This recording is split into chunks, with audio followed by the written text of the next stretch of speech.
শেখ হাসিনা কি ফ্যাসিস্ট? আর ফ্যাসিবাদ বলতেই বা কি বুঝায়? হাসিনা কি হিটলার বা মুসোলিনির সাথে তুল্য? শেখ হাসিনা যদি ফ্যাসিস্ট হয়ে থাকে তবে শেখ হাসিনার ফ্যাসিবাদের বৈশিষ্ট্যগুলোই বা কি? এই আলোচনাটা একাডেমিক। আমি আজকে সেই একাডেমিক আলোচনায় যাব না, সেটাই ইউটিউবে করা সম্ভব নয়। তবে আমরা ফ্যাসিবাদ সম্পর্কে একটা সাধারণ আলোচনা করব এবং হাসিনার শাসনের সাথে তা মিলিয়ে দেখব। ইতিহাসে ফ্যাসিজমকে প্রথম ডিফাইন করেছে মার্ক্সবাদীরা। এরপরে নানা দেশে ফ্যাসিবাদের উত্থান ঘটেছে, কোথাও তারা ক্ষমতায় গেছে, কোথাও যায়নি, তার চরিত্র বদলেছে। যে কোনো পলিটিক্যাল কনসেপ্টের জন্য এটা সত্যি। যেমন ধরেন, কিউবার সমাজতন্ত্র আর চীনের সমাজতন্ত্র এক নয়, ইরানের ইসলামী শাসন আর সৌদি আরবের ইসলামী শাসন এক নয়। মুশকিল হচ্ছে আমরা অপছন্দের শাসককে ফ্যাসিস্ট বলে আখ্যায়িত করি, কিন্তু ফ্যাসিবাদ একটা সুনির্দিষ্ট রাজনৈতিক টার্ম। এটার বিরুদ্ধে লড়াইয়ের কৌশলও ভিন্ন। এই উপমহাদেশের আমাদের আগের প্রজন্ম ফ্যাসিস্ট শাসন কখনো দেখেনি, সেটা তাদের সৌভাগ্য। আমরাও দেখিনি কখনো। আমরা তাই জানি না ফ্যাসিবাদকে ঠিক কিভাবে মোকাবেলা করতে হয়। ইউরোপ দেখেছে, তারা জানে কিভাবে ফ্যাসিবাদকে মোকাবেলা করতে হয়। তাই দ্বিতীয় বিশ্বযুদ্ধের পরে নানা মোড়কে নব্য ফ্যাসিবাদ ইউরোপে মাথা তুলতে চাইলেও সেটা ইউরোপের মাটিতে ভিত্তি তৈরি করতে পারেনি। স্বৈর শাসন আর ফ্যাসিবাদ এক জিনিস না। এই দুয়ের তফাৎ বুঝলে ফ্যাসিবাদ কেন ভয়ানক সেটা আমরা বুঝতে পারব। স্বৈর শাসনের কোনো আদর্শ থাকে না, এসেনশিয়াল না। ফ্যাসিবাদের আদর্শ থাকে। ফ্যাসিবাদ কোনো না কোনো আদর্শের দোহাই দিয়ে ক্ষমতায় আসে বা থাকে। সে তার আদর্শের প্রতিষ্ঠার জন্য তার সমস্ত দুঃশাসনকে বৈধতা দেয়।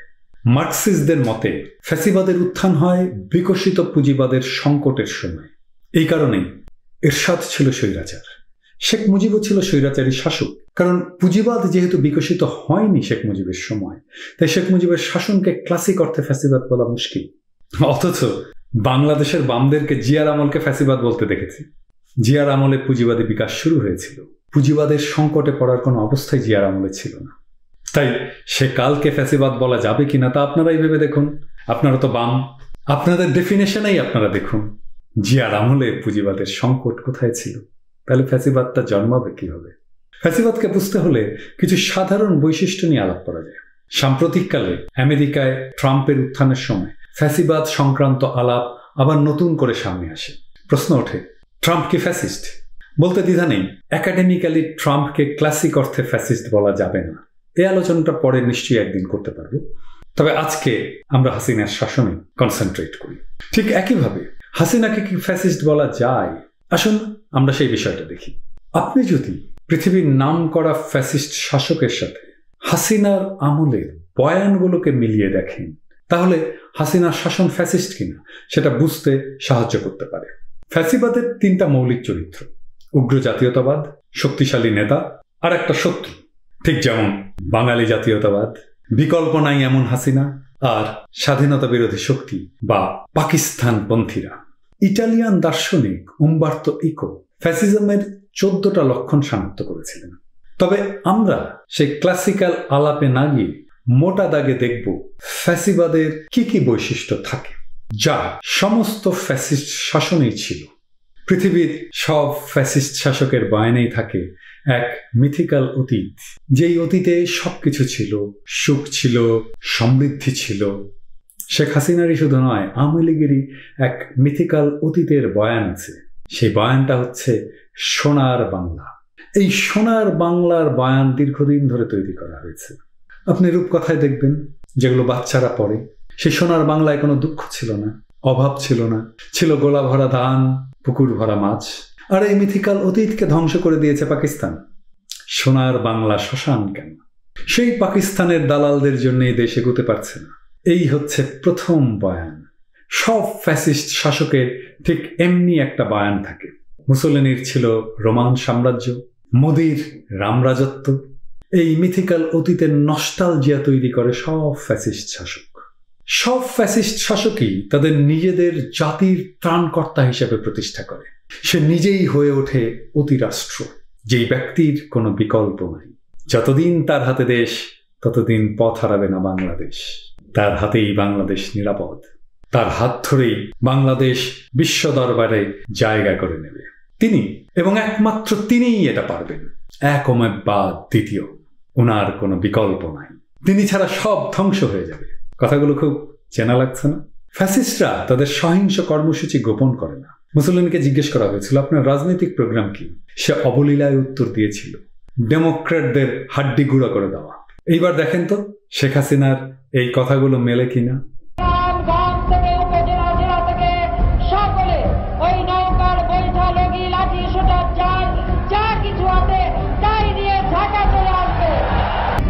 না, আমার প্রবাসী বাঙালিদেরও আমি বলবো যে যারা এই ঘটনাগুলি ঘটিয়েছে তারা চলাফেরা করে না, তাদের দেখেন না।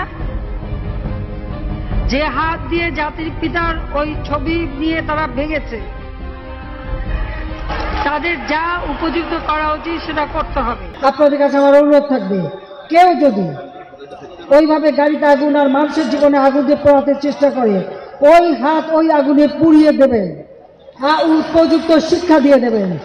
এরপরে ফ্যাসিস্ট শাসকেরা জাতিকে বিভক্ত করে।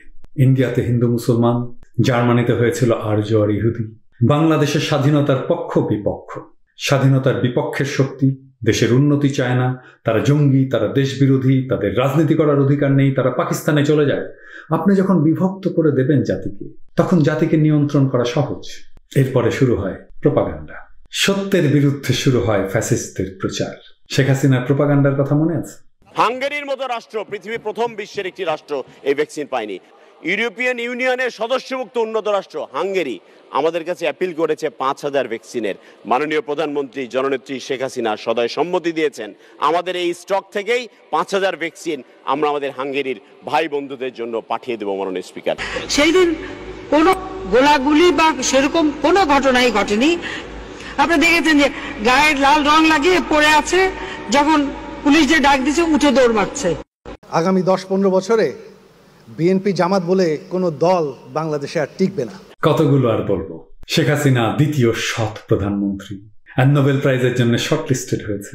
বাংলাদেশের উন্নয়নের জন্য নাকি পৃথিবীতে জয় জয়াকার। বিভিন্ন দেশের মন্ত্রীরা নাকি বাংলাদেশের মন্ত্রীর সাথে অ্যাপয়েন্টমেন্টের জন্য লাইন দিয়ে থাকে। এসব তো শুনেছেন। আর এর বাইরেও আছে বিএনপি জামাতের বিরুদ্ধে নাকি মিথ্যা মামলা দেওয়া হয়নি, অথচ মৃত মানুষের নামে, জেলে থাকা মানুষের নামে, এমনকি বজ্রপাতের পরে বিএনপি নেতাদের নামে বোমাবাজির মামলা দেয়া হয়েছে। এই যে দেখেন, আল জাজিরায় গহর রিজভির মতো একজন একাডেমিশিয়ান কিরকম মিথ্যাচার করে গেল। These were people who committed arson and killing in the months of January to March 2015. After that, they went underground. They hid. At the time of the election, they resurfaced. There were allegations, criminal charges against them. And so when they resurfaced, they were arrested. I just want to deal with some of the people you put criminal charges against in the opposition. You said that a man called Mintu Kumar Das, a Dhaka BNP leader, was charged with blocking a road in September 2018. The problem is he died in 2007. ফ্যাসিস্টরা সত্যকে আক্রমণ করে, কারণ সত্যই হচ্ছে গণতন্ত্রের চালিকা শক্তি। এই মিথ্যার আবহই তৈরি করে ফ্যাসিস্ট প্রোপাগান্ডা আর কনস্পিরেসি থিওরির উত্থান। তারা প্রচার করে পাকিস্তান বাংলাদেশকে অস্থিতিশীল করতে ষড়যন্ত্র করছে। যখন সমাজ আর রাষ্ট্রে এই মিথ্যার বেসাতি বিপুল বিক্রমে জায়গা করে নিতে থাকে, তখন মানুষ আর সত্যকেও বিশ্বাস করতে চায় না। ফ্যাসিস্টরা এটাই চায়। ফ্যাসিস্টরা ভিন্ন মতকে ক্রিমিনালাইজ করে। যেই তার বিরোধিতা করে তাকেই সে ক্রিমিনাল হিসেবে আইডেন্টিফাই করে। রাজনীতি করাটাই অপরাধ হয়ে যায়। ভিন্ন মতকে দেশদ্রোহিতার তকমা দেয়। দলকে সরকার, সরকারকে রাষ্ট্রের সমর্থক বানিয়ে ফেলে। সরকারের সমালোচনাকেই রাষ্ট্রদ্রোহিতা আখ্যা দেয়। আপনারাই বলুন, শেখ হাসিনার সরকার কি ফ্যাসিস্ট? মানুষের মুক্তির লড়াই কখনো শেষ হয় না, কিন্তু মুক্তির লড়াই কখনো পরাজিতও হয় না। আমরা আজও পারিনি ফ্যাসিবাদকে পরাস্ত করতে, কিন্তু একদিন না হয় একদিন আমরা, না হয় আমাদের সন্তানেরা এই অমানেশা কাটিয়ে নতুন সূর্যের উদয় ঘটাবে সারা জাতি যার প্রতীক্ষায় আছে।